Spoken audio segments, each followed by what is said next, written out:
Hi అండి. అందరికీ నమస్కారం. ఒక ఊరిలో ఒక మహిళ రోజు సాయంత్రం సమయంలో రొట్టెలు చేస్తూ ఉండేది. ఆమె వారి కుటుంబంలో ఉన్నవారి కోసం కాకుండా 1 లేదా 2 రొట్టెలు ఎక్కువగా చేసేది. ఆ ఎక్కువ చేసిన రొట్టెను ప్రతిరోజు వాళ్ళ ఇంటి అరుగు మీద పెట్టేది. ఎందుకంటే ఎవరైనా ఆకలితో ఉన్నవారు వాళ్ళ ఆకలిని తీర్చుకుంటారు అని ఆమె అనుకునేది. ఆమె అనుకున్నట్టుగానే ప్రతిరోజు ఒక సన్యాసి వాళ్ళ ఇంటి అరుగు దగ్గరికి వచ్చేవాడు. ఆ రొట్టెను తీసుకొని, మీరు ఏదైతే చెడు చేస్తారో అది మీ వెంటే ఉంటుంది.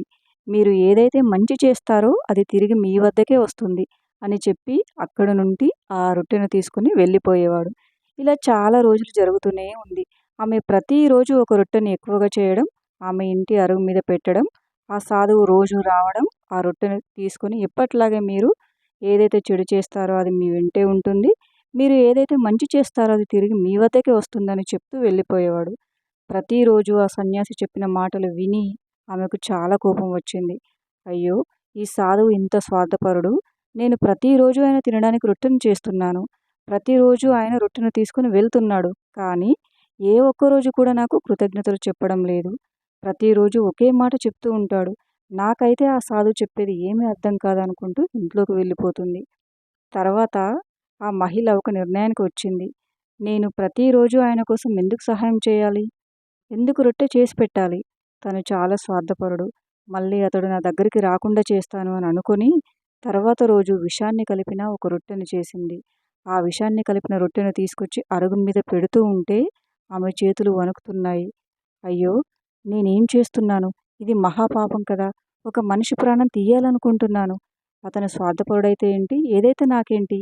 నేను చేసే సహాయం నేను చేస్తాను అని అంటూ విషాన్ని కలిపిన రొట్టెను తీసుకొని ఇంట్లోకి వెళ్ళి దాన్ని మంటల్లో వేసి పూర్తిగా కాల్చేస్తుంది.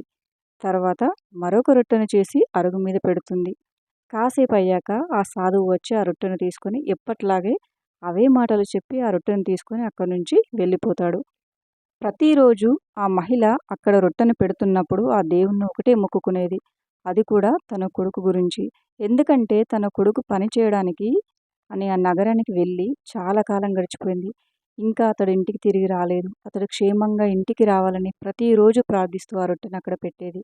అదే రోజు రాత్రి వాళ్ళ ఇంటి తలుపు ఎవరో తట్టారు. ఎవరా అని చూస్తే వాళ్ళ కుమారుడే. చాలా దీనంగా, అలసిపోయి, చినిగిన బట్టలతో కనిపించాడు. అతడు తన తల్లిని చూడగానే ఏడుస్తూ, అమ్మా! నేను నిన్ను మళ్ళీ చూస్తానని అనుకోలేదు. ఎందుకంటే నేను మన ఊరికి వస్తున్నప్పుడు ఊరికి దగ్గరికి రాగానే మధ్యలో నాకు ఎండ దెబ్బ తగిలింది. కళ్ళు తిరిగి పడిపోయాను. ఒక్క అడుగు కూడా వేయలేకపోయాను. నాకు విపరీతమైన ఆకలి వేసింది. అప్పుడు అటుగా వెళ్తున్న ఒక సాధువు నా దగ్గరకొచ్చాడు. నేను అతడిని ఏమైనా తినడానికి ఇవ్వమని అడిగాను.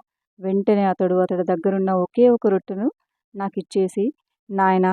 నేను ప్రతిరోజు ఈ ఒక రొట్టెను మాత్రమే తింటాను. కానీ ఈరోజు ఈ రొట్టె అవసరం నాకంటే నీకే ఎక్కువగా ఉంది. కాబట్టి ఇది నీకే ఇచ్చేస్తున్నాను అని అన్నాడు. అలా సన్యాసి ఇచ్చిన రొట్టెను తిని నా ప్రాణాలను కాపాడుకున్నానని చెప్తాడు. అప్పుడు ఆమె, నాయనా! ఎవరు ఆయన? ఎలా ఉంటాడు? అని అడుగుతుంది. అమ్మా! నాకైతే ఆయన ఎవరో ఏమిటో తెలియదు. కానీ ఆయన వెళ్ళిపోయే ముందు మాత్రం ఒక మాట అన్నాడు. అది ఏంటంటే, మీరు ఏదైతే చెడు చేస్తారో అది మీ వెంటే ఉంటుంది. మీరు ఏదైతే మంచి చేస్తారో అది మీ వద్దకు తప్పకుండా తిరిగి వస్తుందని చెప్పుకుంటూ వెళ్ళిపోయాడని చెప్తాడు. ఆ మాటలు వినగానే ఆ తల్లికి చాలా దుఃఖం కలిగింది. ఆమె ఆ సాధువును గుర్తుపట్టింది. ఆమెకు ఆమె చేసిన విషపు రొట్టె గుర్తు వచ్చింది. అయ్యో! నేను ఆ రొట్టెను కనుక కాల్చి ఉండకపోతే ఆ రొట్టెను నా కొడుకే తినేవాడు. నేనేమైపోయేదాన్ని అని బాధపడింది. అప్పుడు ఆమెకు సాధువు చెప్పిన మాటలు పూర్తిగా అర్థమయ్యాయి. మనం ఏదైతే చెడు చేస్తామో అది మన వెంటే ఉంటుంది.